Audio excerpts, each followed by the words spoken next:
Dentro del grupo nos van a dar la conferencia hoy el doctor Santiago Jiménez Benavides. Él es médico general de la Universidad de Manizales, especialista en medicina de urgencias de la FUCS, urgenciólogo coordinador del servicio de urgencias del Hospital de Caldas CES. La doctora Paola Botero Mejía es médica general de la Universidad de Manizales, es especialista en auditoría y salud, pedagogía y docencia de MAPUA, magíster en epidemiología y es la líder de modelos de atención y resultados de salud del CES Hospital de Caldas. Tenemos también a la doctora Diana Castellanos Parda, que es médica y cirujana de la Universidad de Caldas, especialista en neurología clínica del Hospital Puerta de Hierro de Madrid y es la coordinadora del servicio de neurología del CES Hospital de Caldas. Y tendremos al doctor Fabián. Él es compañero del médico radiólogo, especialista, supraespecialista en radiología intervencionista y neuroradiología intervencionista, miembro del Colegio Colombiano de Neurointervencionismo. Bienvenidos todos y muchas gracias por su participación. Bueno, buenas noches para todos. Como ya me presentaron los doctores, mi nombre es Paola Botero, soy médica epidemióloga. Estoy en el hospital hace 3 años y dentro de los retos y procesos que he vivido es todo el proceso de modelos de atención o equipos de alto desempeño, que son todos esos equipos multidisciplinarios donde nos enfocamos a obtener resultados superiores en salud en una patología específica. Entonces, para nosotros hoy, como institución, sabemos que uno de nuestros lemas institucionales es los buenos actos nos unen y pues en todo lo que hemos hablado hasta este pequeño momento de la importancia del cerebro y el tiempo del tratamiento, pues este es uno de esos grandes retos que tenemos. Dentro de nuestra mega institucional tenemos 4 unidades: la unidad integral de cancerología, la unidad médico-quirúrgica de alta complejidad, la unidad integral para el cuidado de la mujer y el recién nacido, y la unidad cardioneurovascular médica e intervencionista, que es donde, de esta unidad, donde desplegamos el código ACV o la ruta ACV que hoy venimos a compartir con ustedes. Entonces, la ruta de la vida hemos decidido nombrarla en equipo, ¿cierto? Partiendo de la importancia del tratamiento oportuno y en equipo para poder pues, recuperar y que el proceso de reincorporación de las personas que sufren una ACV pues sea mucho mejor. ¿Ves? Como ven acá, es una pequeña muestra. Aquí somos apenas 10 personas de las que hacemos parte del equipo de ACV, donde tenemos personal de urgencias, liderado por Santiago, personal de la unidad de hemodinamia, liderado por el doctor Fabián, todo el área de neurología por la doctora Diana, UCI por el doctor Escobar y todo lo que nos acompañan desde nutrición, rehabilitación, fonoaudiología, personal administrativo que se encarga de la captura de estos datos y poder llegar a evidenciar, como les mostraré al final, resultados comparados incluso a nivel nacional y registrado en bases de datos internacionales. Doctor Santiago. Muchas gracias. Bueno, el tema es muy extenso, el tiempo no es tan extenso, entonces vamos a revisar algunas diapositivas muy básicas desde lo que hacemos nosotros desde los servicios de urgencias, que somos la puerta de entrada o la parte inicial. Esta gráfica representa simplemente que la enfermedad neurovascular es una enfermedad reina. Todos sabemos que un evento neurovascular o un accidente o un ataque cerebrovascular pues es una condición crítica que puede detonar en condiciones de morbilidad y mortalidad extremas, ¿cierto? Y como tal se considera una enfermedad reina para la condición. Simplemente recordemos que el evento cerebrovascular o el ataque cerebrovascular es obligatoriamente dependiente del tiempo. El tiempo cerebro, y ahorita lo decía el doctor Campo Elías, recordemos que simplemente en un minuto se pueden perder 1.9 millones de neuronas, lo cual es absurdamente comprometedor y crítico para el paciente. Se pierden 14.000 millones de sinapsis y hasta 12 kilómetros de fibras mielinizadas, lo cual es catastrófico para el evento progresivo y para la condición crítica del paciente. cada cerebro o cada minuto se pierde una cantidad importante de capacidad neurocognitiva funcional para que el paciente pues, pueda continuar su curso habitual o su enfermedad normal. Esta gráfica nos representa algo que tal vez no estemos del todo conscientes. Uno, la enfermedad cerebrovascular o el ataque cerebrovascular en Caldas, el ataque cerebrovascular en Colombia, para el departamento de Caldas representa el tercer departamento del país con esta incidencia. Es una condición supremamente compleja. Simplemente nos superan algunas partes como Valle del Cauca, listo, y Tolima, que son países, perdón, que son departamentos vecinos. Pero nosotros tenemos un alto riesgo de enfermedad catastrófica por la condición clínica de nuestros pacientes, nuestras costumbres, nuestras edades, ¿sí?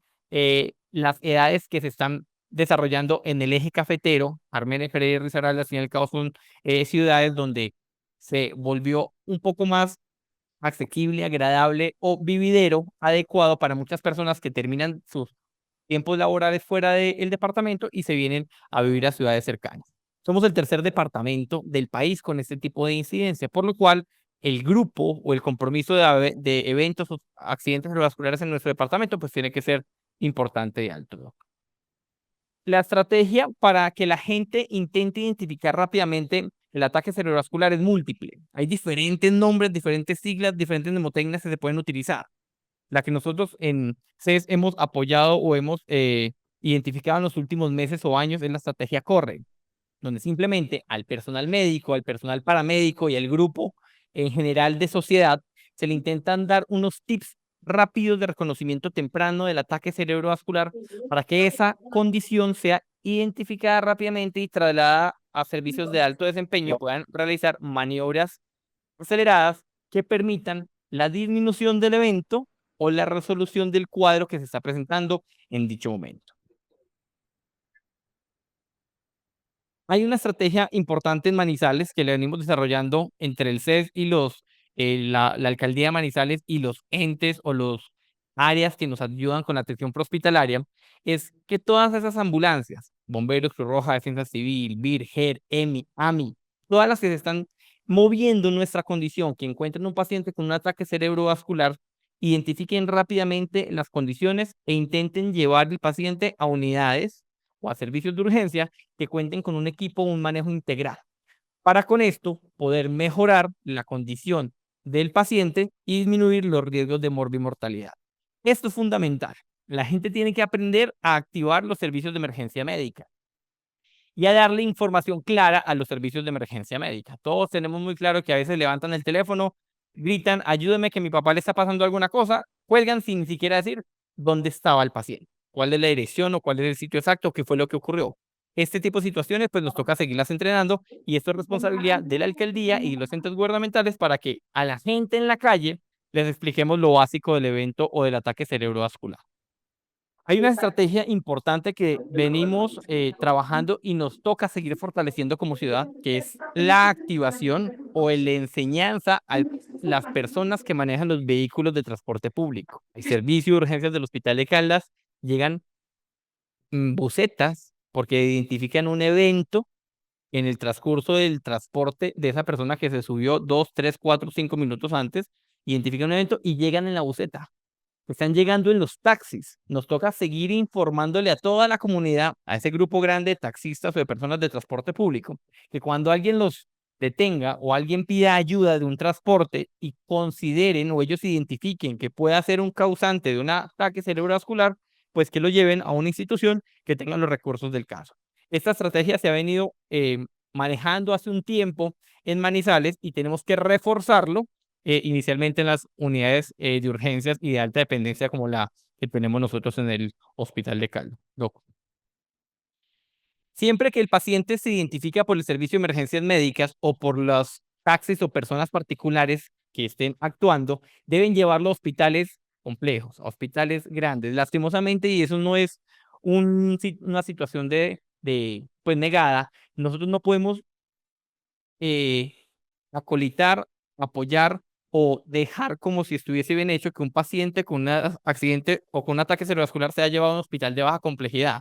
Nada nos ganamos que el paciente sea trasladado a un servicio de Asbasalud donde tal vez la posibilidad de diagnóstico de enfoque y de tratamiento inicial no sea el adecuado. Nos toca reforzar o fortalecer que estos pacientes sean llevados a hospitales de alta dependencia, que cuenten con los recursos y que ojalá sean preactivados o prenotificados. Cuando la prenotificación o el preaviso a ese hospital de referencia, puede ser un hospital grande con los recursos suficientes, se activa de manera adecuada, la disminución en los tiempos a la tomografía, sí, la disminución en los tiempos a la activación del grupo o del código ACV y por ende del diagnóstico, del tratamiento temprano, pues se acorta en muchísimos minutos. Y recuerden que cada minuto es fundamental para el desarrollo de la condición.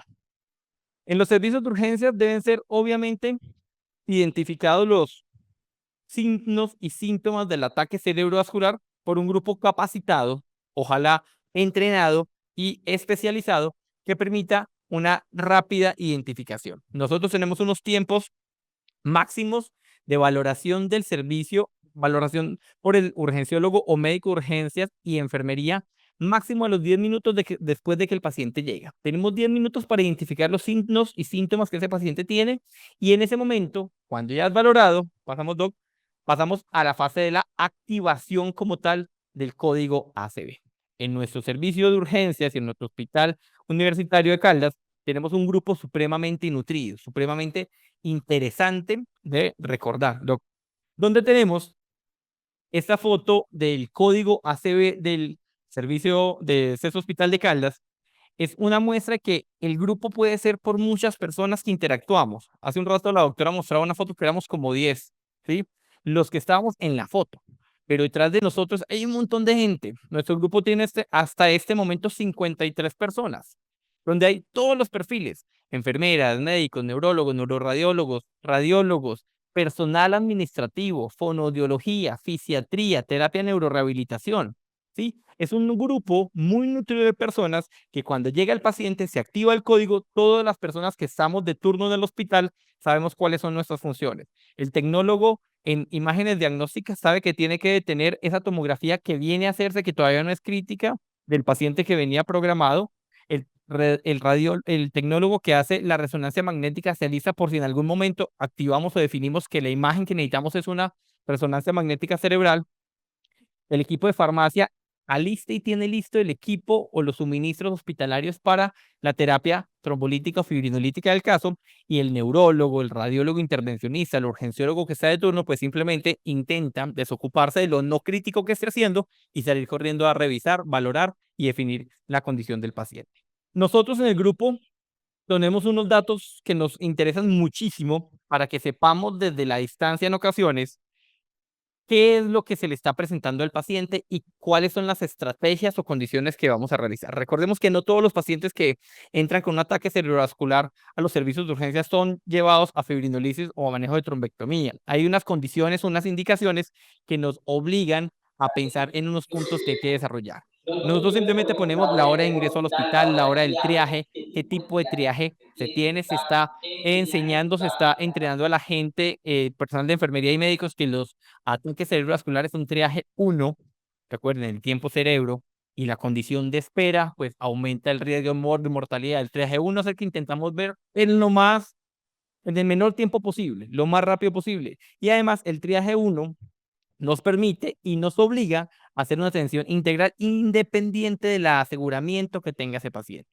Es decir, si llega un paciente, así no tenga aseguramiento, es un triaje 1 porque creemos que es un ataque cerebrovascular, el manejo del paciente se hace de manera integral. Y la responsabilidad social, científica y clínica del hospital, pues se desarrolla de una manera perfecta.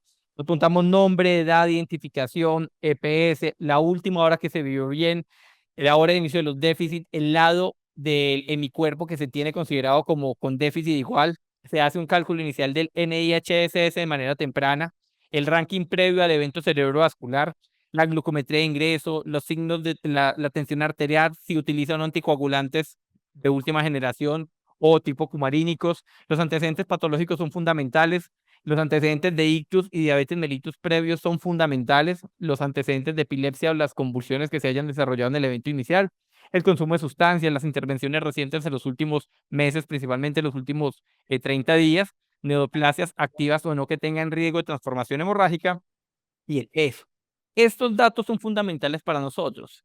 Estos datos los activan tanto las enfermeras como los médicos que hacen la valoración inicial, que creen que es un ataque cerebrovascular. Y con estos datos, el grupo de urgenciología, si no está ahí presente, comienza a dar unas indicaciones, el grupo de neurología comienza a dar otras indicaciones, el grupo de radiología intervencionista comienza a preparar sus funciones para que todos pues llevemos a un futuro adecuado. Además de eso, tenemos unos recorderis que les ponemos en el grupo para que los médicos generales y personal de entrenamiento, que no sean especialistas, que todavía tienen muchas dudas, recuerden cosas fáciles. Uno, en el ACV, el despertar o ventana extendida, se debe pedir siempre resonancia magnética cerebral en vez de tomografía cerebral computarizada. Y ese datico se los tenemos a los médicos, porque si nosotros como especialistas no estamos, pues los médicos comienzan a hacer el manejo integral mientras nosotros aparecemos, llegamos, nos desocupamos o simplemente podemos contestar. Siempre después de una tomografía o una resonancia debemos referir si el paciente tiene o no criterios de, disculpen ahí el error, de trombolisis. Siempre la trombolisis debe ser avalada por una especialidad, inicialmente neurología, urgenciología o en combinación con neuroradiología o intervencionismo. Y recordamos que el tiempo puerta aguja a nivel mundial, listo, para ataque cerebrovascular sigue siendo 60 minutos. Mientras menos tiempo tengamos para llegar a esta condición, pues se supone que la posibilidad de reperfusión cerebral es mucho mayor. Vamos trabajando, intentando que los tiempos de nosotros, o sea, los tiempos de CES, donde vamos a atender nuestros familiares, nuestros tíos, nuestros primos, nuestros mamás, nuestros hermanos, sean cada vez menores. El tiempo sigue siendo parte fundamental del desarrollo del déficit de nuestro paciente. Ahí en urgencias rápidamente identificamos si vamos a una tomografía o a una resonancia magnética cerebral, dependiendo de la condición, el tiempo y la evolución de dicho caso. Y ya con las imágenes o con las neuroimágenes consideradas, en acompañamiento del grupo de neurología y en acompañamiento del grupo de radiología, determinamos cuál va a ser la terapia próxima a realizar. Si hacemos una fibrinolisis con medicamentos, una fibrinolisis venosa, tenecteplasa o alteplasa, dependiendo de la condición, en Colombia todavía vamos con alteplasa indiscutiblemente, pero posiblemente en cuestión de unos meses o años, unos meses creemos que vaya a tener la terapia con tenecteplasa, que a nivel mundial pues ha tenido unos resultados para nada despreciables. Determinamos entonces si vamos a trombolisis o si vamos a trombectomía o si hacemos la trombolisis mientras trasladamos el paciente a una trombectomía que se basen con unos criterios de inclusión importantes que el grupo de neurología y radiología intervencionista pues tienen supremamente claros. Doc, adelante. Bueno, buenas noches. Encantados acá de poder compartir todo este proceso con ustedes. Yo antes de esto, que es como el punto al que no habría que llegar y al que se sigue llegando de una manera, digamos, descomunal, o sea, 12 millones de casos nuevos al año, pero sobre todo hay una cifra que a mí siempre me parece la más preocupante y es como el 90% de los eventos cerebrovasculares se pueden prevenir, o sea, suceden por las 10 causas modificables que finalmente generan este tipo de patología. Y por eso quiero mencionar rápidamente que estamos digamos, en el plan y nos proyectamos a trabajar muy profundamente en todo lo que tiene que ver con neuroprotección y con la ruta de la vía auténtica, que es la ruta de la prevención del riesgo cerebrovascular, ¿sí? Es algo que tenemos, digamos, agendado desde el grupo de neurología y espero que podamos hacer una certificación, digamos, de alta calidad también muy pronto, que es el proceso también en el que iniciamos, de el grupo de neurorehabilitación, porque finalmente también ahí está en la prevención y en el manejo Donde la se de eventos cerebrovasculares también a largo plazo, donde finalmente se ven desenlaces completamente diferentes a los que tienden a verse, partiendo de que esta enfermedad tiende como a revertir esa transición epidemiológica que llevó a Latinoamérica a tener muchísimo menos mortalidad de la que tenía hace muchas décadas por enfermedades infecciosas. Y ahora digamos que Latinoamérica, pero especialmente Colombia, está en un punto muy oscuro de esa epidemiología internacional, donde las incidencias son muchísimo más altas que el promedio en otros países y en otros continentes. Nosotros partimos, digamos, desde el impacto de la clínica a través de la escala NIHS, que tiene una confiabilidad muy alta y que dentro de modelos predictivos como el iScore y el Astral, desde hace mucho tiempo ha sido establecida como una medida de predicción de mortalidad y discapacidad muy fiable. pero pues digamos que hay ciertas limitaciones. Hay una serie de clasificaciones que son fundamentales como criterios de inclusión para los pacientes que tienen un evento cerebrovascular a la hora de definir riesgo-beneficio y de incluirlos en el proceso de revascularización. Hay una serie de limitaciones por las cuales es fundamental que el grupo de neurología haga parte de este proceso agudo de una manera muy sensible, porque las limitaciones tienen que ver con cuestiones, digamos, prácticas sobre las congruencias o las elocuencias, digamos, de los déficits neurológicos en los que, digamos, el territorio posterior y los eventos hemisféricos derechos tienden a puntuarse mal, ¿sí? Aunque hay, digamos, una formación que nosotros estamos también estableciendo cada vez con más detalle, solicitando a todos los médicos de urgencias la formación para la calificación en IHS, hay una cantidad de detalles que afinan muchísimo a la hora de tomar decisiones sobre los procesos de revascularización aguda que tienen que ver con esta clínica y que, digamos, hacen de esta herramienta algo fundamental, pues, en todo el proceso de análisis de los casos. Bueno, sí, esto es como hablando de que no solamente el ingreso, sino que sigue siendo un marcador en estudios clínicos y que sigue estableciendo, digamos, medidas no solo para la inclusión, sino para todos los procesos de rehabilitación y, digamos, longitudinales en relación con los pacientes con evento cerebrovascular. Y bueno, aquí llegó un punto que es, digamos, el fundamental. Yo no quiero hacer énfasis en lo que ha pasado durante las últimas décadas con la atención del evento cerebrovascular agudo, porque lo que ha pasado en los últimos 2 años es una especie de revolución eh, que ha cambiado totalmente el paradigma y que implica que se incluyan actualmente muchos pacientes que antes, hasta hace 2 años, hasta hace un año, podría decirse, estaban excluidos de la posibilidad de hacer una revascularización aguda, en el proceso agudo, porque el 75% de los pacientes que llegan al servicio de urgencias con evento cerebrovascular agudo llegan con wake up stroke. Resulta que desde hace muchos años, desde 1995, perdón, se establecieron las técnicas de revascularización en la fase aguda de los eventos cerebrovasculares, pero solamente 20 años después, prácticamente, se han incluido entonces el 75% de los pacientes que llegan en la fase aguda, ¿sí? Fuera de lo que se llamaba la ventana temporal. Y esto porque se han establecido biomarcadores muy sensibles, lo que ya se llaman las ventanas tisulares, o sea, los auténticos criterios de inclusión actualmente no están en relación con el tiempo, sino con la evaluación de esas ventanas tisulares. ¿Eso qué quiere decir? Que hay una serie de análisis sistemáticos con, en este momento, tecnologías de inteligencia artificial, que lo que hacen es hacer un análisis sistemático de la penumbra que es, digamos, la manera como evoluciona el tejido en el contexto del bajo flujo, cuando una célula o cuando un segmento cerebral está sometido a una hipoperfusión, a un flujo sanguíneo cerebral de menos del 30%, se establece un core isquémico, ¿sí?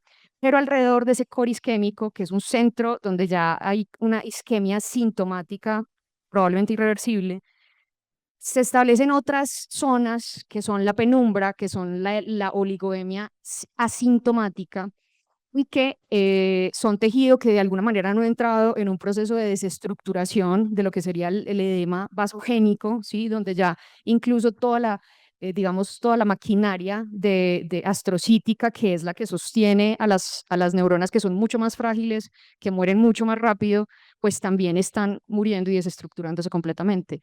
Entre ese core isquémico, porque quiero mostrarles la imagen, esto era lo que les decía, o sea, en 1995 se estableció el RTPA como la sustancia, digamos, que revolucionaba totalmente el escenario de la neurología vascular, y pues que se trata de una tecnología de ADN recombinante que reproduce a una proteasa del endotelio vascular que degrada el plasminógeno en plasmina y eso es lo que hace que finalmente se destruya toda la fibrina que hace parte del coágulo, ¿sí? De manera rápida.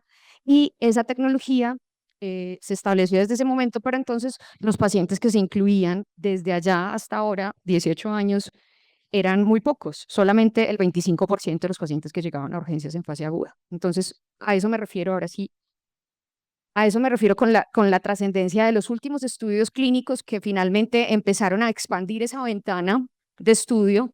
Pues, es una imagen sobre el activador del plasminógeno tisular que muestra un poco lo que les estaba contando, ¿sí? El plasminógeno pasa a ser plasmina y se generan productos de degradación de la fibrina del coágulo y finalmente eso es lo que rápidamente barre al trombo que está generando la obstrucción.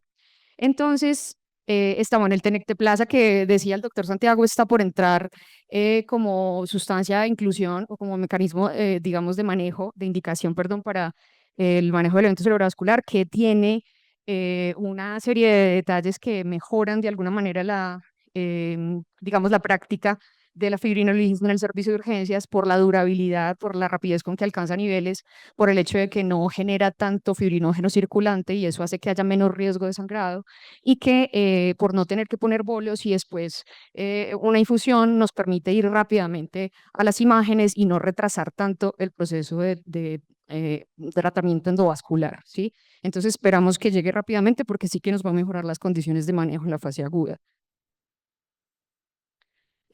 Bueno, estas son terapias que están en estudios, pero ninguna ha encontrado ser mejor en términos de confiabilidad, de eficacia y de seguridad que el alteplasa y el tenecteplasa.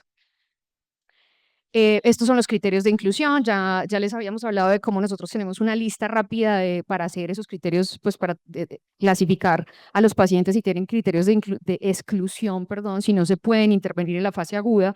La lista es muy larga, pero nosotros sistematizamos eso en esas preguntas rápidas que tenemos, digamos, en la activación, en ese grupo, en ese chat, donde tenemos toda esta información rápidamente y ya tenemos, digamos, la posibilidad de, a partir de ahí, afinar un poco más si realmente las intervenciones recientes, si realmente las neoplasias, si realmente el hecho de que un paciente sea epiléptico consuma sustancias psicoactivas es un criterio de exclusión o no. Eso lo afinamos también desde neurología para incluir a los pacientes y tenemos también pues una escala muy sensible desde el TAC, que ha sido la herramienta pues más importante para nosotros para seleccionar a los pacientes también en términos de la extensión de los eventos cerebrovasculares a través de la escala de Aspects que hace pues digamos una medición de cuál es la extensión del evento cerebrovascular para poder definir si realmente hay un tejido rescatable suficiente que pues en términos más digamos volumétricos tendría que considerarse que es un tejido rescatable de por lo menos 15 mililitros o 15 milímetros cúbicos de tejido. Y digamos que esta herramienta nos sirve un poco para establecer eso, o sea, cuál es la extensión del tejido que se ha comprometido y hasta qué punto el paciente se incluye en el proceso de estudio para la reperfusión. La siguiente, yo creo que ahora sí llegamos a donde quiero explicarles bien. Las terapias agudas de reperfusión, criterios de inclusión, bueno, no. Esto es lo que estábamos diciendo. Entonces, está el core isquémico, ¿sí? Y todo este territorio es el que finalmente se toma mucho tiempo, mucho más del que creíamos, ¿sí? O sea, digamos que las ventanas de esos estudios se extendieron hasta las 24 horas. Nosotros no pasábamos de 4.5 horas para fibrinolisis intraarterial, perdón, intravenosa, y no pasábamos de 6 horas para los manejos endovasculares, ¿sí? Entonces era tiempo. Si tienes más de 4 o 5, si tienes más de 6 horas, no te podemos incluir. Pero resulta que el comportamiento de esta zona, que es el tejido recuperable, potencialmente recuperable, que terminaría siendo core isquémico si no se interviene, depende no solo de las mecánicas de los flujos sanguíneos, de la colateralidad, de cómo está establecido ese sistema de colaterales y cuánto tiempo puede perfundir al cerebro sin llegar a ese fallo de menos del 30% del flujo sanguíneo cerebral. Y esto se puede mantener por muchísimo más tiempo del que se creía. También por las, digamos, individualidades a nivel molecular de todo lo que sucede ahí, que es muy diferente de unos pacientes a otros. Y por eso ya no depende solo del tiempo, aunque el tiempo sigue siendo cerebro, no hay ninguna duda. Ahora, digamos que este cambio de paradigma tiene que ver con la posibilidad que tenemos nosotros en la fase aguda de hacer una medición a través de la resonancia magnética cerebral en este caso, porque digamos que en los estudios, digamos, internacionales se empezaron a hacer estas evaluaciones a través de los estudios de perfusión que hacían un análisis sistemático de esto, ¿sí? Que hacían unos mapas de perfusión que nos daban volúmenes y nos hablaban, bueno, de que hay un radio de 1.2, 1.8 entre la isquemia y el tejido de penumbra, si en esa relación se debe incluir a un paciente sin importar cuánto tiempo lleve con un evento cerebrovascular, ¿sí? Y bueno, teniendo en cuenta otros criterios y en relación con los volúmenes que establecen muy bien esos mapas de perfusión, si no tienes más de 70 mililitros de tejido muerto, o sea, de core, y tienes más de 15 mililitros o centímetros cúbicos de tejido recuperable, ¿sí? Eso se traduce en nuestro centro y en una cantidad de ensayos clínicos muy importantes en el mundo a lo que hacemos a través de la resonancia magnética, la difusión y el flare. En esa relación lo que tenemos es, para aprovechar las imágenes siempre, lo que pasa en este estudio, que es uno de los más importantes, que incluye casi 1 millón de pacientes en ventana extendida, wake up stroke y evento cerebrovascular de inicio incierto, lo que se encuentra es que estos son los pacientes que han sido tratados con alteplasa y estos son los pacientes control que han sido tratados con terapia convencional o placebo, y el beneficio es todo ¿sí? Si no se tratan a esos pacientes, la cantidad de pacientes que no recuperan, esto es un análisis de la escala de ranking modificada a los 90 días, la cantidad de pacientes que no se benefician del tratamiento pues es muy grande, ¿sí? Tiende a la cantidad de pacientes que se están incluyendo de manera adicional, y la mortalidad al final por discapacidad catastrófica, la discapacidad catastrófica, perdón, y la y la mortalidad al final son las mismas, ¿sí? Aunque hayan más eventos hemorrágicos en la fase aguda, lo que se califica acá es la funcionalidad. Y la funcionalidad es ranking modificado de 1 y 0 a los 90 días. Y definitivamente, después de muchos años de investigación, se llega a entender que definitivamente los pacientes sí se benefician de ser incluidos hasta las 9 horas. En el caso de los eventos cerebrovasculares que no tienen indicación de trombectomía mecánica, y hasta 24 horas para los procedimientos endovasculares. Entonces realmente es muy radical el cambio, y la posibilidad que tenemos en este momento de manejar a una cantidad de pacientes que hasta hace 6 meses no se manejaban, pues es espectacular. O sea, nosotros realmente estamos muy contentos con estos resultados.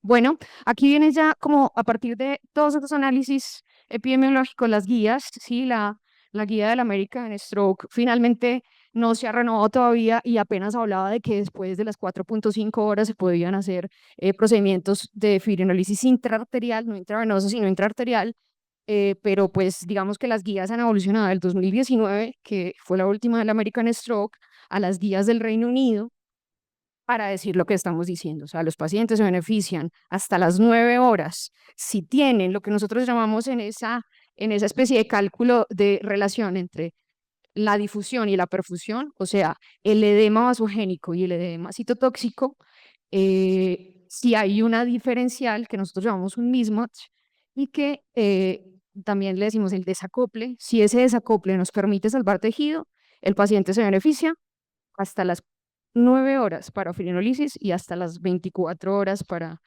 procedimientos endovasculares. Eso es, bueno, estas son las conclusiones básicamente. Sobre las terapias de reperfusión, pues eso que, digamos, se establecieron como una práctica fundamental desde el 2015, y apenas ahora se empiezan a definir en todos estos ensayos clínicos nuevos. La siguiente, porfa. Esta es la ventana que les quería mostrar. Entonces, hasta acá llegaba el análisis, ¿sí? O sea, a las 6 horas ya no se hacían más análisis de qué pasaba con la penumbra, qué pasaba con el tejido rescatable de ese cerebro que estaba en riesgo de infarto. Y actualmente lo que tenemos es toda esta ventana de información, y la manera como aquí había siempre un análisis en relación con estos que eran los progresores rápidos, que rápidamente llegaban al core isquémico completo, ¿sí? Esta ventana nos explicó que la cantidad de pacientes que atravesaban este umbral con mucho tejido recuperable era pues de una extensión inaudita que nadie se había planteado. Entonces esto era como una especie de punto ciego para nosotros hasta hace un par de años.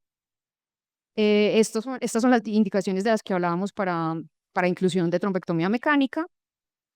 Llego a esto, que es finalmente, o sea, nosotros tenemos en nuestras manos en el servicio de urgencias un tejido que le ha costado al universo 450.000 millones de años de generar.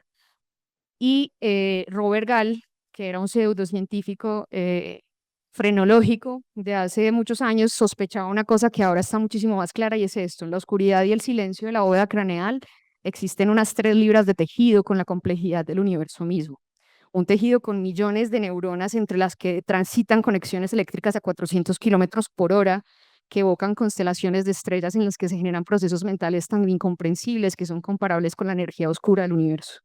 Entonces, pasar de ese tejido de 3 libras, de esos milímetros de tejido que podemos recuperar, que representan al ser, a la vida, a la abstracción, al pensamiento, y tener eso en nuestras manos en un servicio de urgencias, a mí me parece que es pues de las grandes maravillas, y tener cada vez la posibilidad de salvar esos tejidos con un trabajo articulado en equipo, desde una unidad multidisciplinar y transdisciplinar, que espero que cada vez esté muchísimo más, digamos, a la altura de este gran reto que nos impone la enfermedad. Me parece que es pues de las cosas más hermosas que nos puede dar la ciencia. Entonces, bueno, la última ya creo que es una imagen ahí de cortesía de un artista que me gusta muchísimo. Pues el doctor Campolías me dice que me va a invitar para hacer una conferencia sobre arte, y yo encantada porque amo el arte y la neurociencia del arte están profundamente ligadas. Entonces, bueno, espero estar aquí hablando un poco de eso también en otro momento. Muchas gracias. Buenas noches. Para cerrar, yo les voy a hablar de la trombectomía mecánica. Primero que todo, muchas gracias por la invitación. Gracias por la atención con todo. Desde hace más o menos 2 años que iniciamos con la unidad de hemodinamia en el Hospital de Caldas, hemos dado como un cambio y una amplitud a los servicios y al pronóstico de los pacientes con evento cerebrovascular en la región, añadiéndole a la gran y bonita ruta del del ataque cerebrovascular, perdón, la trombectomía mecánica. La trombectomía se basa en dos principios: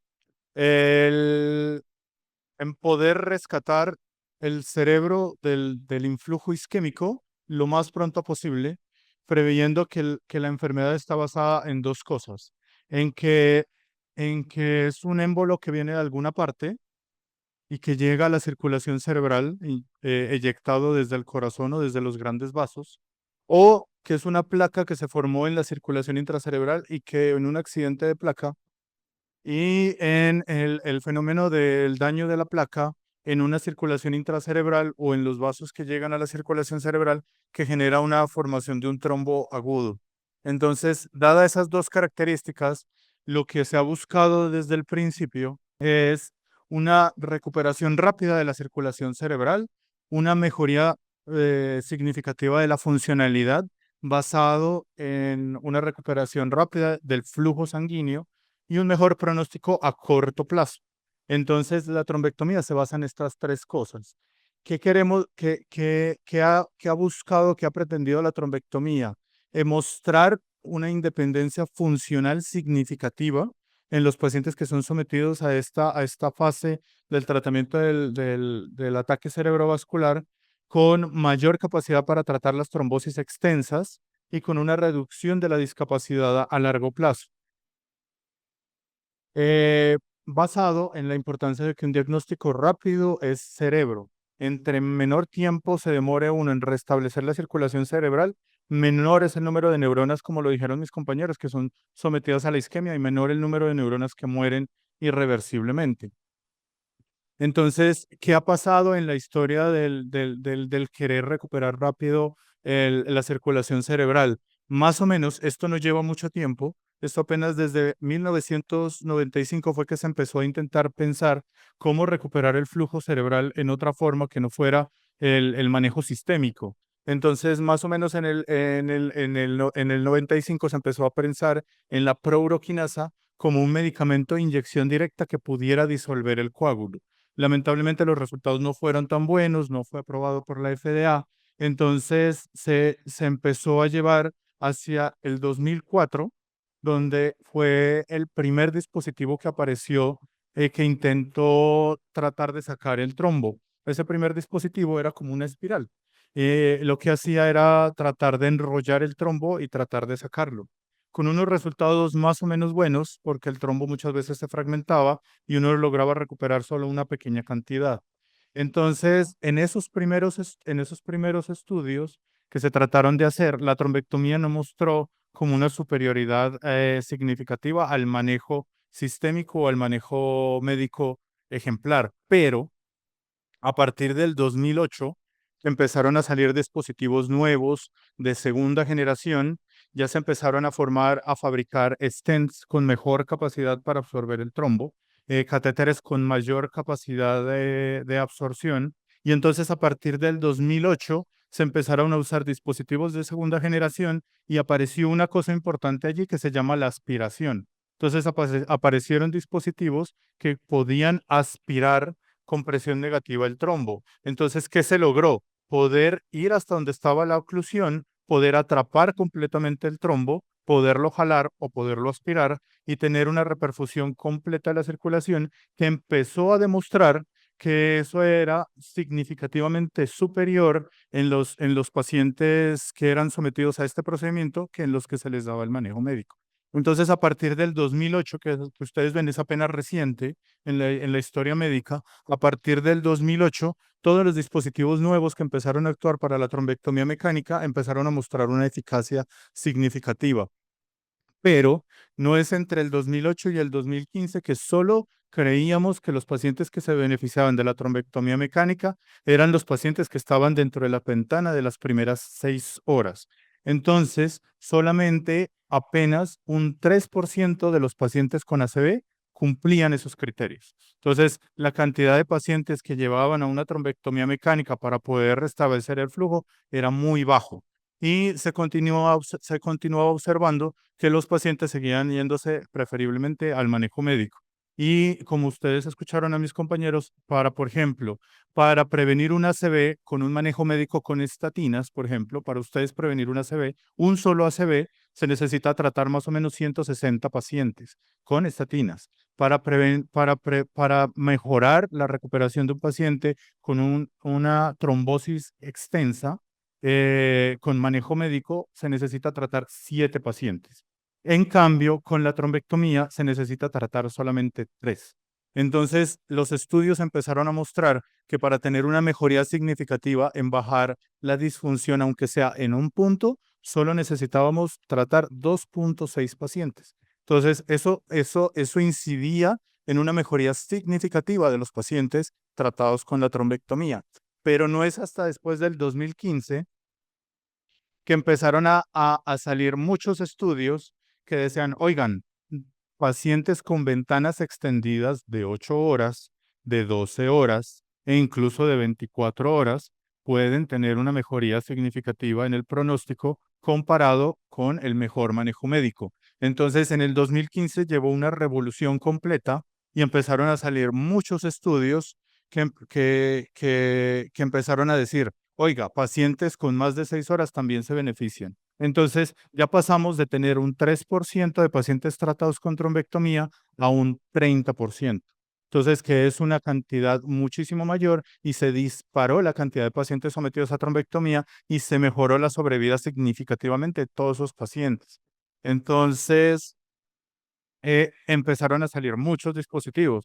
Como les muestro aquí, por ejemplo, este fue el primer dispositivo que se llama Mercy, que es luego en el 2008 apareció el Solitaire, que es nuestra vanguardia de stent para trombectomía mecánica. Hay muchos ahora en el mercado de diferentes formas y marcas, pero este fue el primero. Luego apareció la aspiración como también medida de salvamento entre catéteres que era más grande y pudiera llegar más lejos, pues más cantidad de trombo aspiraba. Y luego se empezaron a generar terapias combinadas, a utilizar stents para aspiración, para retracción del coágulo, junto con técnicas de aspiración, y cada vez se fueron modificando las técnicas de aspiración para lograr generar aspiraciones más eficaces con menos fragmentación del trombo y lograr reperfusiones completas que impacten en la significancia de los pacientes. Por ejemplo, miren ustedes, estas son imágenes de angiografía de pacientes de nosotros con eventos isquémicos agudos. Ustedes ven todo el trayecto de la carótida, ven cómo es todo el trayecto hasta arriba, hasta la cerebral media. Es un trayecto largo, es un trayecto tortuoso. Se necesitan múltiples dispositivos que permitan un buen perfil tanto de empujar como de mantener su forma hasta llegar hasta el área donde está la oclusión. Miren aquí, esto ya es intracerebral, esto acá son vasos supraórticos y esto aquí es intracerebral y aquí tenemos una oclusión completa de la arteria cerebral media en este paciente. Ustedes miran aquí, ya es una inyección un poco más cercana, entonces vemos cómo la arteria cerebral media, que es considerada un vaso grande de la circulación intracerebral, está completamente ocluido y cómo la trombectomía puede restablecer en forma completa la circulación de todo un hemisferio en forma importante sin fragmentación distal. Entonces, este cambio en la terapia de reperfusión aguda de los pacientes con ataque cerebrovascular fue una mejoría enorme. Dentro de nuestra institución, pues para lograr ayudarnos en el tratamiento, tenemos tenemos mapas tridimensionales que nos permiten llegar hasta la circulación intracerebral, incluso con una sola inyección de contraste, y nos permiten ir a cualquier parte sin necesidad de varias inyecciones de contraste, lo que nos permite mejorar la seguridad en cuanto a la función renal y la exposición de contraste, que es una de las principales exposiciones aparte de la radiación en este tipo de pacientes. Entonces, miren cómo es de significativo un flujo ocluido con un aumento de la velocidad aquí en esta zona por la oclusión y cómo ya el flujo y la velocidad cambian cuando ya se reperfunde. Es un cambio significativo y rápido en el cerebro y eso impacta drásticamente en los pacientes. Miren, nosotros aquí tenemos, este es el stent solitaire que les digo que se inventó en el 2008 y este es el que usamos actualmente en nuestra institución. Miren cómo él jala y atrapa el coágulo y lo saca. Y miren cómo nosotros hemos traído coágulos completos de muchos pacientes de la circulación intracerebral que pueden parecer pequeños, pero en una arteria que mide entre 4 a 3 milímetros o incluso 2.5 milímetros es significativa la oclusión. ¿Qué ha pasado entonces en la historia de la trombectomía asociada con el manejo endovascular? Entonces miren esta línea de tiempo donde yo les iba hablando, más o menos desde el 74, que fue la primera persona que empezó a pensar cómo poder sacar un trombo, hasta ahora en el 2023, que ya tenemos estudios extendidos que hablan de que las ventanas extendidas en pacientes con evento cerebrovascular isquémico mayor a 6 horas se pueden beneficiar. Incluso ahora lo que estamos nosotros viendo en estudios como el Wake Up y el Extend IA, que pacientes con core isquémico, o sea, ya con eventos de volúmenes neuronales grandes, mayores de 107 cc, pueden tener algún beneficio con la trombectomía mecánica, que el riesgo de sangrado aumenta más o menos hasta un 33%, pero en los pacientes a los que les va bien, o sea, ese 30% de pacientes que ya tienen un evento isquémico extenso, que ya tienen una mortalidad establecida, les puede ayudar a bajar el ranking un poco y les ayuda a bajar la mortalidad entre un 10 a un 25%. Entonces, para esos pacientes es significativo poder incluso vivir 1 año y medio o 2 años más después de un evento cerebrovascular. Este también es una ventana de tiempo que muestra más o menos lo mismo que les dije ahorita. Y ya nosotros en menos de 10 años, desde el 2015 ahora, que empezamos a ver las ventanas extendidas, ya la trombectomía mecánica ya está empezando a pensar en ir a buscar los trombos ya no en circulación grande como arteria cerebral anterior, arteria cerebral media o carótida, sino ir a las ramas distales, ya ir a las ramas subsegmentarias y entonces ir a arterias de mediano calibre. Y se están empezando a ver ya estudios como este estudio STAR, que muestra que pacientes con trombos distales y con trombectomías hacia regiones distales se pueden beneficiar de la trombectomía mecánica. ¿Cuál es la idea de esto? Nosotros hoy en día, los pacientes de eventos cardíacos isquémicos, todos se reperfundizan, sea que lleguen en ventana o sea que no lleguen en ventana, porque se ha visto que reperfundir el corazón en alguna forma ayuda. En el cerebro estamos llegando más o menos a la misma conclusión, que el cerebro reperfundido, aunque esté isquémico, puede mejorar en algún porcentaje y es mejor que puede ser llegar mejor hasta al manejo médico instaurado y que le puede permitir al paciente una mejor sobrevida. Que el riesgo aumenta por ser tejido cerebral, el riesgo aumenta un poco, pero lo que nosotros tratamos de lograr es tener centros capacitados para atender al paciente, para adoptar al paciente, que no solo sea el ACV y el tratamiento del ACV el objetivo, sino la rehabilitación del paciente, el objetivo secundario prioritario en este tipo de pacientes, porque no logramos nada con salvar un paciente en un evento cerebrovascular agudo que esté en un ranking 1 o 2, si ese paciente al mes o a los 2 meses se broncoaspira, si ese paciente al mes o a los 2 meses se cae y, y aumenta su mortalidad o su morbilidad asociada a las consecuencias de esa caída, o nunca se rehabilita y entonces nunca recupera lo que debió recuperar con una rehabilitación adecuada. Y casi todo se basa en lo que me dijo mi compañero al principio, lo que dijo Santiago al principio, el manejo prehospitalario, que llegue el paciente rápido, que llegue temprano, que llegue bien, que sea transportado de manera adecuada, que sepa dónde llegar, es lo que ayuda a los pacientes con ataque cerebrovascular.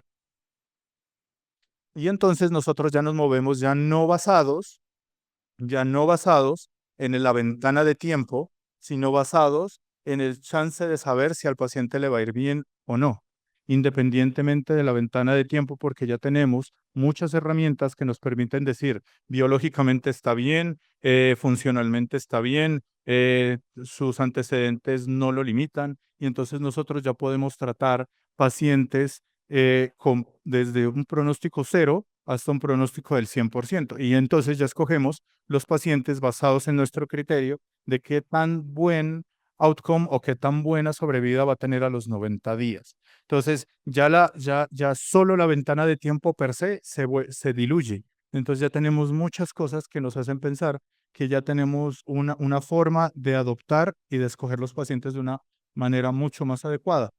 No solo los pacientes de ataque cerebrovascular son isquémicos, también existen los pacientes con ataque cerebrovascular hemorrágico, a los cuales también les podemos brindar apoyo y terapia en la parte aguda, y estar organizados y detectarlos también nos ayuda. 1 de cada 4 de nosotros tendrá un ictus, independientemente del lugar en donde estemos, de la edad que tengamos y de las condiciones físicas o ambientales que poseamos. Entonces, es una enfermedad que nos puede atacar a todos en el hogar. Por lo menos de nosotros va a tener una ACV. Es importante reconocerlo, actuar a tiempo y apoyar los centros de atención que se están formando para ser centros de recepción del paciente ACV, que la familia sepa dónde ir, que los familiares sepan dónde ir, que las instituciones y los médicos que se están formando sepan a dónde van a llevar a sus pacientes o hacia dónde se tienen que dirigir, y que logremos formar centros de alto desempeño en ataque cerebrovascular. Nos permite, tanto en la fase aguda como en la rehabilitación, nos permite que los pacientes tengan la atención oportuna y que logren sobrevivir de manera adecuada y digna este evento. Muchas gracias. ¿Cómo pasa aquí? Bueno, y ya para cerrar, ¿qué hemos hecho, cierto? Entonces, aquí vemos los pacientes con sospecha de ACV desde 2022 hasta 2024, 279, 299 y 2024, 285. Y las trombolisis que hemos realizado cada año, que como vemos, pues ha sido estable. Ahora bien, como lo mencionaban mis compañeros, pues la institución ya hizo la manifestación incluso de ser un centro certificado en Latinoamérica para la atención de ACV. Entonces, nuestro compromiso está en todo el despliegue que tenemos que hacer tanto a nivel institucional como extrainstitucional para la atención de la población de ACV de nuestra ciudad, nuestro departamento y nuestra región, ¿cierto? Porque va desde educación a la población previa que permita una identificación temprana y nos lleven al paciente, hasta un club de la salud, que ya lo tenemos actualmente, donde educamos a la familia y a los pacientes con patologías crónicas para temas de la vida e incluso de la salud. Ya estamos haciendo registro de nuestros datos en Rescue desde más o menos mediados del año pasado. No me quiero extender, reportamos 49 casos, todos con imágenes diagnósticas realizadas. Aquí destacar que nuestro tiempo puerta aguja En Colombia es de 48, esperen que está intermitente, y nuestro es 34. Y el tiempo para trombectomía Colombia está en 79, nosotros estamos en 125, pero estamos en todo ese proceso de aprendizaje y estructuración de una unidad y de un código multidisciplinario, como pues ustedes ya nos escucharon. De este lado, el destino, Colombia son las líneas verdes y el hospital son las líneas azules. Como vemos en esta barra, la mayoría, más del 80% de las pacientes que ingresan a nuestra institución con ACV salen para la casa. Es grato ver acá cómo hemos logrado, mediante un esfuerzo institucional, de que no se tengan que remitir a otros centros, por lo mismo, porque es tiempo. Por eso acá, donde dice Other Hospitals, no está la línea azul. Y pues han fallecido alrededor del 20% de los pacientes durante el proceso de atención, que como les mostré al inicio, pues el denominador al ser tan bajito, fácilmente se afectan esos porcentajes. No sé, dudas, preguntas, muchas gracias a todos por la invitación y a mis compañeros por el trabajo en equipo. No, muchísimas gracias a ustedes, este grupo interdisciplinar. Su experiencia es absolutamente importante y la institución que representan mucho más. Hay dos personas que quieren intervenir. En primer lugar, el doctor Juan Felipe y en segundo lugar, el doctor Juan Manuel. Vamos a darle la palabra al doctor Juan Felipe en primera instancia. Bueno, buenas noches. Bueno, quería hacer, digamos que tres comentarios. El primero es agradecerle al equipo.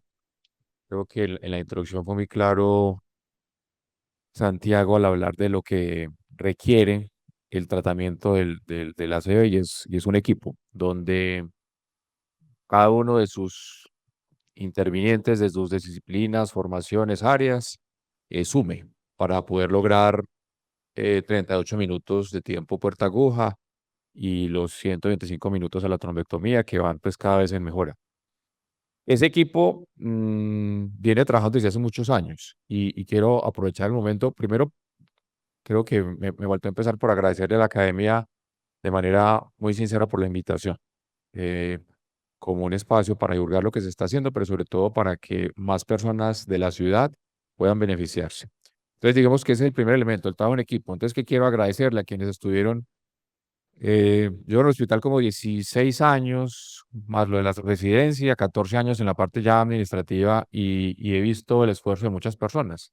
Quiero recordar a José Luis Mora, la jefe María Eugenia, neurólogos, el doctor Mauricio Medina, el doctor Bernardo, le agradeceré al equipo que está ahorita. Todas esas personas que estuvieron antes constituyendo el equipo y los que están ahorita y las que están ahorita han recibido esa estafeta para decir el equipo de ACB resuelve o trata de más bien de resolver, porque nosotros no somos ni únicos ni infalibles, estamos haciendo una tarea junto con otras IPS, porque Diana lo decía ahorita, es que este es un tema muy severo. Volvamos a los números. Segunda causa de muerte en Colombia. Si en el 2023 fallecieron 16.000 personas por ACV, alrededor de 15.000 en un solo año quedaron discapacitadas, porque es, y tú lo dijiste, la primera causa de discapacidad. Entonces es un tema más de donde la institución aporta desde una visión de salud pública, de salud pública.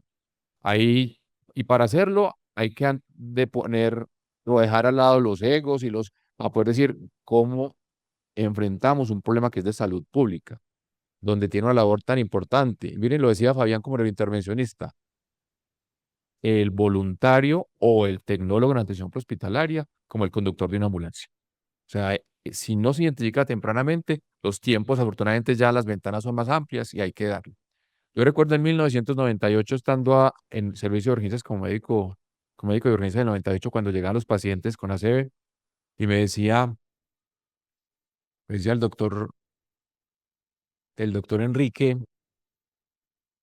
Felipe, no, es que no hay nada que hacer. Nada, ingréselo y mañana le hacemos la tomografía.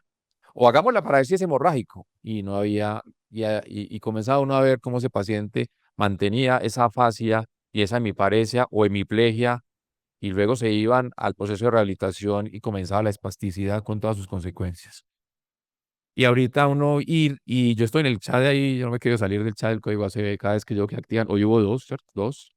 Y entonces, cuando muchas veces me voy, eh, o colocan los videos de los pacientes, gente con un NIS de 20 puntos, entra afásico, hemiparético, y uno va al día siguiente y habla con él. El paciente habla y tiene tal vez ya una parecía leve. Eso es, o sea, eso realmente es muy bonito y yo quiero felicitar al equipo por todo lo que está haciendo. Bueno, y terminar básicamente diciendo que, pues, que queremos que precisamente ahí acaba de pasar la diapositiva, corre. Esto es un tema de salud pública, así debe ser enfrentado y por eso es que necesitamos seguir avanzando, buscar la certificación para que los números nos permitan seguir logrando los resultados y que esto obviamente se difunda para que, vuelvo y repito, la comunidad sepa actuar rápidamente, porque es muy triste cuando uno escucha y ve la historia, no, la señora, sí, vio que anoche se está como rarito, pero lo dejó dormir para mañana llevarlo al hospital. Entonces, o cuando es el ACV del despertar, o el que cuando nunca tenemos historia, el último momento de normalidad. Afortunadamente ya existen todas esas terapias para la ventana extendida. Bueno, creo que ya suficiente con esto. Básicamente, vuelvo y repito, agradecerle a todos los que estuvieron antes y a los que están ahorita y a los que van a seguir. Este es un equipo que va a seguir creciendo. En segundo lugar, a la academia por la invitación y pues que nos ayuden a poder continuar fortaleciendo el trabajo del equipo, porque vuelvo y repito, este es un tema que nos impacta a todos. Es que la diapositiva de Fabián, uno de cada cuatro que está aquí, vamos a sufrir o estamos en la posibilidad de sufrir un accidente cerebrovascular. Entonces, tenemos que hacer eso por nuestros familiares, por nuestros manizaleños, para que este tema que es de salud pública esté impactando de manera dramática a la humanidad, no genere tanto impacto social y familiar como es el secundario de una discapacidad por un accidente cerebrovascular. Muchas gracias a la academia. No, muchas gracias a usted, doctor Juan Felipe, por su intervención. El doctor Juan Manuel Giraldo ha pedido la palabra. Asdrúbal, don Jimena. ¿Aló? ¿Me escuchan?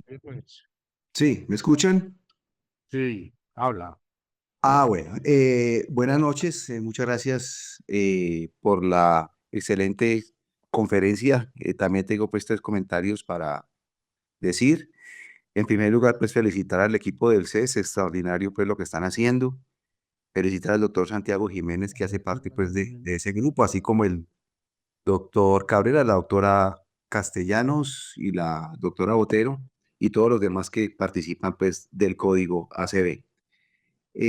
Agradecerles todo esto que nos han dicho. Es un descubrimiento lo que estamos hablando de ventana extendida y por supuesto pues pondremos acciones para mejorar la atención de estos pacientes, de que tengan acceso a la posibilidad de ser trombolizados en 9 horas y que sean remitidos para que también se les pueda hacer los procedimientos de trombectomía correspondientes en los casos en los cuales se puedan beneficiar de ello.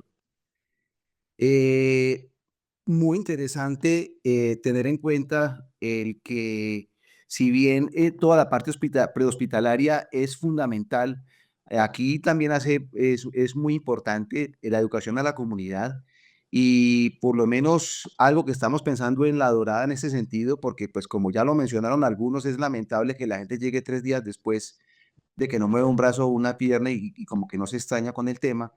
Y es la estrategia, es tratar de llevar esta información a los colegios y que sean ellos los que repliquen la información en las casas para que cuando tengan algún déficit neurológico evidente, que no pueden hablar, que no pueden mover un brazo, que tengan una parálisis facial, acuda y llamen al sistema. Pero el primero que tiene que estar educado es la comunidad para que la comunidad acceda a la atención prehospitalaria de forma rápida y ellos lleven el paciente. Y finalmente, pues, impulsar, pues, que este liderazgo que quiere llevar el CES y todos los demás que trabajan en este sentido, pues, lo extiendan a todo el resto de la región.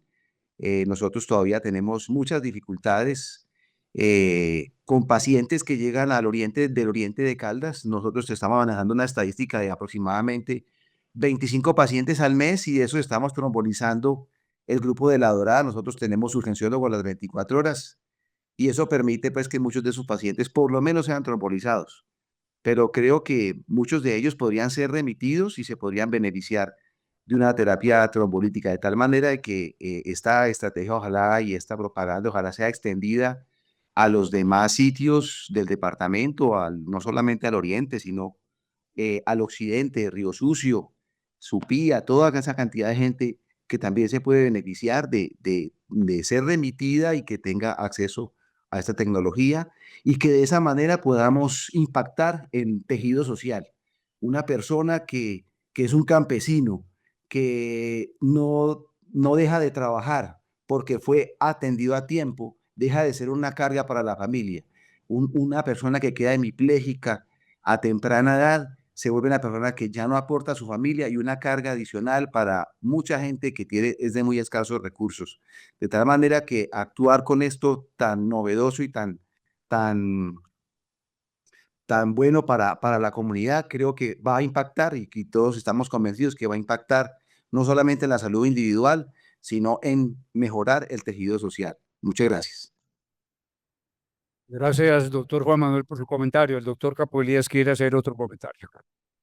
Bueno, muchas gracias y los felicito pues por los resultados que estamos viendo.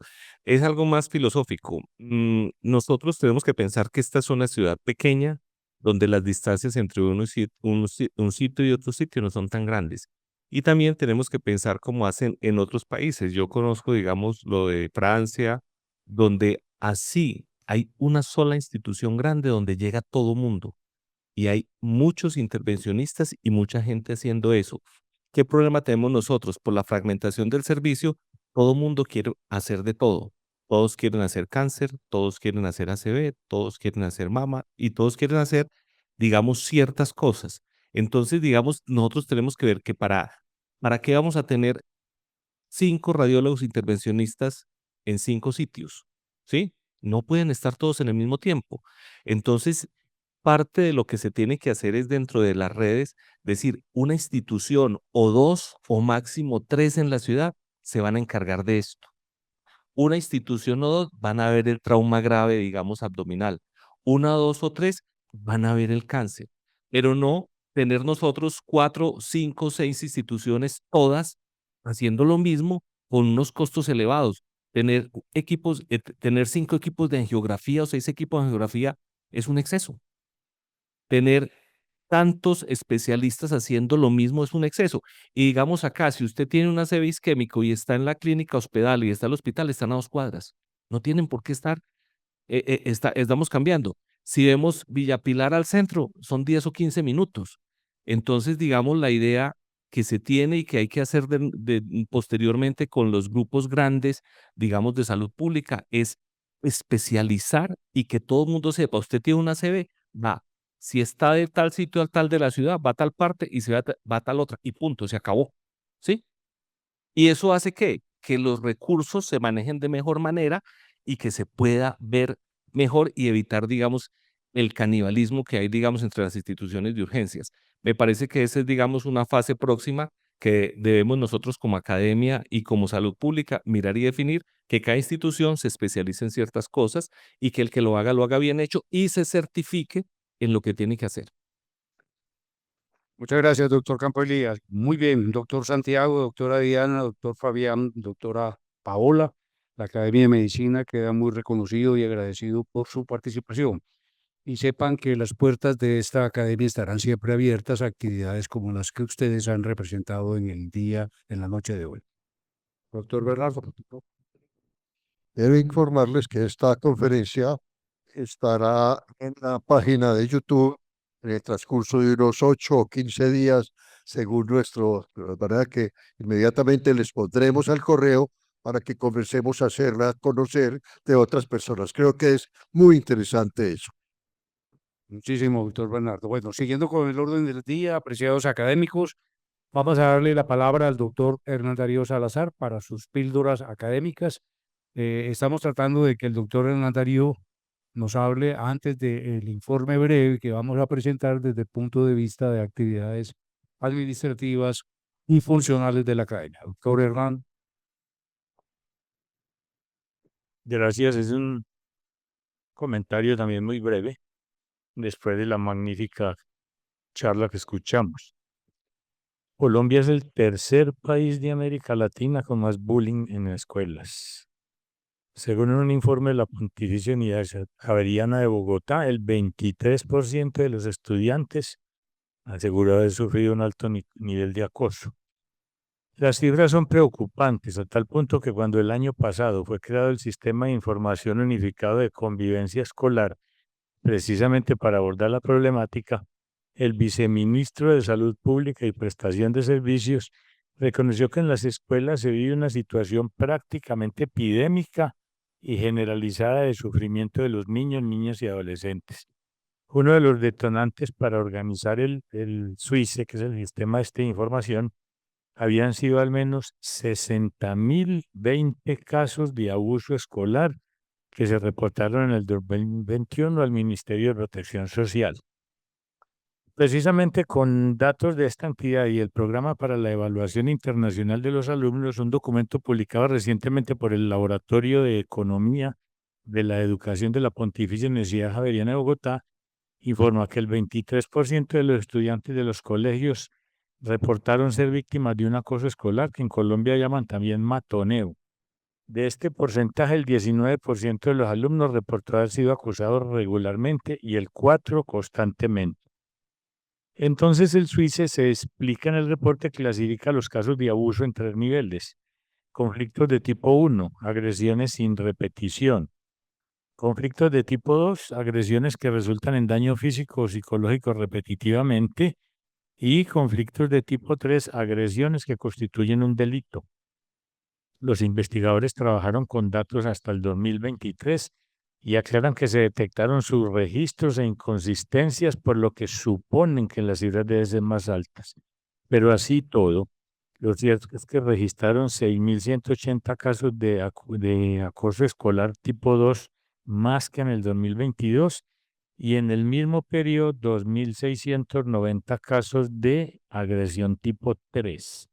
Por su parte, la evaluación de los datos que aportan los últimos 2 PISA, en el 2018 y en el 2022, respecto de estudiantes de parte de miembros de la Organización para la Cooperación y el Desarrollo Económico, OCDE, indica que Colombia está 10 puntos por encima del promedio general, que es del 13%. Aunque otros países latinoamericanos también muestran altos niveles de acoso, es evidente la urgente necesidad de abordar este problema con eficacia y prontitud en el país, que solo es superado por Costa Rica, señala el informe. El estudio muestra asimismo que los niños y los adolescentes sufren con más frecuencia en comparación con los varones, ya que los grados principalmente involucrados son 6º, 7º y 8º. La agresión física es la forma más común de agresión reportada, seguida por la verbal y la relacional. El informe resalta además que los hallazgos sugieren que la mayoría de los conflictos tipo 2 y tipo 3 ocurren durante la adolescencia, con un pico de incidencia entre los 3 y los 15 años. Esto resalta la importancia de implementar estrategias de prevención e intervención temprana dirigidas específicamente a adolescentes para abordar eficazmente estos tipos de conflictos y reducir su impacto en el bienestar físico y psicológico de los jóvenes. Los funcionarios del Consejo de Bogotá también lanzaron una advertencia urgente sobre el dramático aumento de los casos de acoso escolar en la capital, que según los datos de la Secretaría de Educación recogidos entre el 20 y el 23, revelan un alarmante crecimiento del 674% entre adolescentes de 12 a 17 años. El problema ha aumentado también entre los jóvenes adultos, 616%, y en la infancia 566%, lo que señala la gravedad de la situación que enfrentan los estudiantes de la capital.